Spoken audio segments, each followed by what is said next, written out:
গ্রামের শেষ মাথায় একটি ভাঙা ঘর ছিল। সেই ঘরে থাকত এক বৃদ্ধ, নাম কেউ জানত না। প্রতিদিন সে ডাকঘরের সামনে বসে থাকত, কিন্তু কোনো চিঠি নিত না। একদিন এক কিশোর জিজ্ঞেস করল, চাচা, আপনি প্রতিদিন আসেন কিন্তু চিঠি নেন না কেন?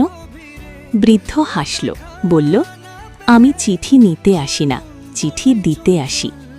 সে পকেট থেকে একটি পুরনো খাম বের করল। খামে লেখা ছিল, আমার ভবিষ্যৎ নিজের কাছে। বৃদ্ধ বলল, এই চিঠিটা আমি 50 বছর আগে নিজেকে লিখেছিলাম, আজ দিতে এলাম। কিশোর অবাক হয়ে বলল, কাকে দেবেন? বৃদ্ধ আকাশের দিকে তাকিয়ে বলল, যে মানুষটা আমি হতে চেয়েছিলাম সে আজ মারা গেছে। পরদিন ভাঙা ঘরটা খালি ছিল। ডাকঘরের সামনে পড়েছিল শুধু সেই খামটি।